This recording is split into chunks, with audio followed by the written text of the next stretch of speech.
Thanks for watching. Don't forget to like, comment, share and subscribe to Mufti Tariq Masood, famous scholar. قرآن میں اللہ نے بیان کیا کہ داؤد علیہ السلام نے جالوت کو قتل کیا، اللہ نے آپ کو ایک بادشاہ بھی بنایا، اللہ نے آپ کو نبوت بھی عطا کی۔ تو اس پارے کی ابتدا میں اللہ فرماتے ہیں یہ پیغمبر ہیں جن میں ہم نے بعض کو بعض پر فضیلت دی ہے، جیسے داؤد علیہ السلام کو اللہ نے فضیلت دی۔ منہم من کلم اللہ، فرمایا ان پیغمبروں میں بعض ایسے ہیں جن سے اللہ ہم کلام ہوا، جیسے موسیٰ علیہ السلام۔ ورفع بعضهم درجات، اور بعض کے درجات تو اللہ نے بہت ہی بلند کر دیے۔ پوری امت کا اجماع ہے کہ اس سے مراد رسول اللہ صلی اللہ علیہ وسلم ہے، اور بلاغت کا یہ نقطہ ہے کہ نام لیے بغیر ذکر کرنا کہ بعض تو ایسے ہیں کہ جن کو ہم نے بہت اونچا مقام دے دیا، تو یہ فضیلت کو بیان کرنے کے لیے ہوتا ہے کہ سب کو پتہ ہی ہے کہ وہ کون ہے۔ تو اللہ نے بتایا کہ بہت سے پیغمبروں کو ہم نے بعض پیغمبروں کو ہم نے بعض پہ فضیلت دی، بعض کو کلیم اللہ بنایا یعنی موسیٰ علیہ السلام، اور بعض کو تو بہت ہی اونچے مقامات دے دیے۔ تو یہ جو اس سے مراد اجماع ہے کہ نبی صلی اللہ علیہ وسلم ہے، تو آپ کی بہت زیادہ فضیلت بیان کی ہے۔ تو یہ بھی آج ایک مسلمانوں میں فرقہ ہے منکرین حدیث جو یہ کہتے ہیں کہ تمام پیغمبر فضیلت میں برابر ہیں، تو یہ آیت اس کی بھی واضح لفظوں میں نفی کرتی ہے۔ اسی پارے میں اللہ نے اپنی راہ میں خرچ کرنے کا حکم دیا، انفقوا مما رزقناکم، اے ایمان والوں جو رزق ہم نے تمہیں دیا ہے اسے ہماری راہ میں خرچ کرو، من قبل ان یاتی یوم لا بیع فیہ ولا خلۃ ولا شفاعہ، ایک دن آنے والا ہے کہ کوئی خرید و فروخت نہیں ہوگی، کوئی دوستی کام نہیں آئے گی اور کوئی شفاعت کام نہیں آئے گی۔ یہاں شفاعت سے مراد ہے زبردستی والی شفاعت، جو مشرکین کا عقیدہ تھا کہ ہم جن بتوں کی عبادت کرتے ہیں وہ زبردستی اللہ کے ہاں بخشوا دیں گے کیونکہ اللہ ان کی رد نہیں کر سکتا، یہ والی شفاعت مراد ہے۔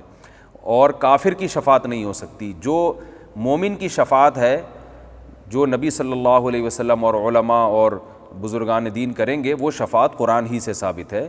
سورہ نبا میں اللہ نے بتایا کہ وہ کیا ہے، وہ آیت ہے کہ یوم یقوم الروح والملائکۃ صفا لا یتکلمون الا من اذن له الرحمن وقال صوابا، کوئی اللہ کے سامنے بات نہیں کر سکے گا، سفارش نہیں کر سکے گا مگر جس کو اللہ اجازت دے۔ تو وہ اللہ اجازت کس کو دے گا؟ پیغمبروں کو اور اپنے ماننے والوں کو۔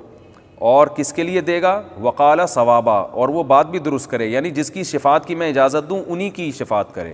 کس کی اللہ اجازت دیں گے؟ صرف ایمان والوں کی۔ اور کتنی اجازت دیں گے؟ وہ اللہ قیامت میں خود اس کی حد بندی کریں گے، لیکن کافر کی شفاعت نہیں ہو سکتی، اور شفاعت قہری نہیں ہو سکتی کہ آپ شرک کریں اور آپ یہ سمجھیں کہ یہ جو معبود ہے یا جو بزرگ ہیں جن کی عبادت کر رہا ہوں یہ مجھے زبردستی بخشوا دیں گے اور اللہ ان کی رد نہیں کر سکتا، ایسا نہیں ہے۔ اسی پارے میں آیت الکرسی بھی ہے، اللہ نے اپنی حمد و ثنا کی ہے، اللہ لا الہ الا هو الحی القیوم، اللہ وہ ذات ہے جس کے سوا کوئی عبادت کے لائق نہیں، زندہ ہے، ہر چیز کو تھامنے والا ہے۔ میں چونکہ اس کا لفظ بلفظ ترجمہ اس لیے کر رہا ہوں کہ آیت الکرسی بہت پڑھی جاتی ہے اور حدیث میں اس کی بہت فضیلت ہے۔ آپ صلی اللہ علیہ وسلم نے فرمایا اس سے افضل آیت پورے قرآن میں نہیں ہے۔ فرض نماز کے بعد آپ صلی اللہ علیہ وسلم نے فرمایا جو پڑھے گا اسے جنت میں جانے سے کوئی چیز نہیں روک سکتی، اور صحیح حدیث سے ثابت ہے کہ شیطان سے، جنات سے، جادو وغیرہ سے آیت الکرسی انسان کو بچاتی ہے۔ رات کو بھی پڑھ کے سونے کی ترغیب ہے، حضرت ابو ہریرہ کا مشہور واقعہ ہے، چونکہ یہ خلاصہ میں پوری تفصیل نہیں بیان کروں گا۔ شیطان ان کو تنگ کرتا تھا انسانی شکل میں آ کے، حضرت ابو ہریرہ نے آیت الکرسی پڑھی اور نبی نے فرمایا کہ یہ شیطان اب راستہ تمہارا چھوڑ دے گا۔ تو شیطان آیت الکرسی سے ڈرتا ہے، تو یہ رات کو بھی سوتے ہوئے پڑھنی چاہیے، دم کرنا چاہیے اس کا اپنے اوپر، اور نمازوں میں بھی اس کی پابندی کرنی چاہیے۔ تو یہ جو آج کل جھوٹے روحانی عاملین بنے ہوئے ہیں نا، الٹی سیدھی چیزیں بتا رہے ہوتے ہیں، ان کے پاس جانے کی ضرورت نہیں ہے۔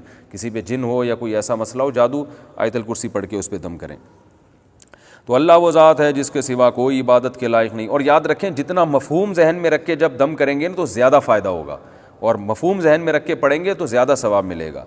اللہ لا الہ الا هو، اللہ وہ ذات ہے جس کے سوا کوئی عبادت کے لائق نہیں، الحی زندہ ہے، القیوم ہر چیز کو تھامنے والا ہے، لا تأخذہ سنۃ اسے نہ اونگ آتی ہے، ولا نوم اور نہ نیند آتی ہے، لہ ما فی السماوات وما فی الارض اسی کے لیے ہے جو کچھ آسمانوں میں اور جو کچھ زمین میں، من ذا الذی یشفع عندہ الا باذنہ کون ہے جو اللہ کے سامنے کسی کی سفارش کر سکے سوائے اس کی اجازت کے، جس کی اللہ اجازت دے گا تو اس کے حق اس کی تو سفارش ہو سکتی ہے، باقی کسی کی نہیں ہو سکتی، کسی میں دم نہیں ہے۔ یعلم ما بین ایدیہم وما خلفہم، جو کچھ لوگوں کے ماضی میں ان سے پہلے گزر چکا اللہ وہ بھی جانتا ہے، اور جو ان کے سامنے ہے بعد میں آنے والا ہے اللہ وہ بھی جانتا ہے۔ ولا یحیطون بشیء من علمہ الا بما شاء، اللہ تو سب کچھ جانتا ہے لیکن لوگ اللہ کے علم میں سے کسی بھی چیز کا احاطہ نہیں کر سکتے۔ اللہ کے پاس جو علم ہے اس میں سے کچھ بھی حاصل نہیں ہو سکتا الا بما شاء، مگر جتنا اللہ چاہے۔ تو آج دنیا میں جتنی بھی نالج ہے وہ اللہ کے علم کا اربواں اور کروڑواں حصہ بھی نہیں ہے، اور یہ بھی وہ ہے جو اللہ نے چاہا ہمیں دے دیا۔ وسیع کرسیہ السماوات والارض، اس کی جو بادشاہت کی کرسی ہے وہ آسمانوں اور زمینوں پہ پھیلی ہوئی ہے۔ ولا یؤودہ حفظہما، اور آسمانوں اور زمینوں کی حفاظت اللہ کو تھکاتی نہیں ہے۔ وہو العلی العظیم، وہ بلند مرتبے والا اور عالی شان ہے۔ یہ آیت الکرسی ہے جس کا میں نے آپ کو ترجمہ بتایا، آپ ترجمہ کے ساتھ اس کو یاد کریں اور پھر پڑھیں گے تو انشاءاللہ زیادہ فائدہ ہوگا۔ اسی صورت میں اللہ نے یہ بھی بتا دیا لا اکراہ فی الدین، دین میں زبردستی نہیں ہے۔ اسلام میں کافر کو گن پوائنٹ پہ مسلمان نہیں کیا جا سکتا۔ فقط تبین الرشد من الغی، اس لیے کہ اللہ فرماتے ہیں سیدھا راستہ اور غلط راستہ بالکل واضح ہے، اسلام اور کفر بالکل واضح ہے، تو اب گن پوائنٹ پہ کسی کو مسلمان بنانے کی ضرورت ہی نہیں ہے۔ اور جو ہے اتنا واضح ہے کہ جو بھی اس اسلام کے راستے کو فالو نہیں کرے گا وہ اپنی ہاتھوں سے اپنے آپ کو جہنم کے گڑھے میں ڈال رہا ہے۔ یعنی ہم نے حق اور باطل میں کوئی کنفیوژن چھوڑی نہیں ہے، اور آج بھی آپ دیکھ سکتے ہیں اسلام کے حکام کو آپ کمپیئر کریں دیگر مذاہب سے تو دودھ کا دودھ پانی کا پانی ہو جائے گا۔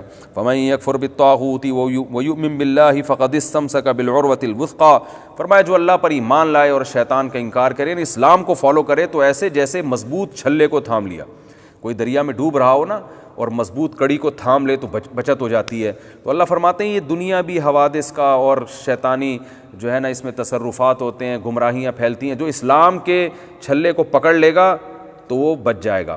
تو وہ مضبوط چھلا ہے اور مضبوط لگام ہے جس کو پکڑنے سے تمہاری حفاظت ہو جائے گی۔ لن فصام لہا، یہ ٹوٹنے والا نہیں ہے۔ بڑی خوبصورت مثال دی۔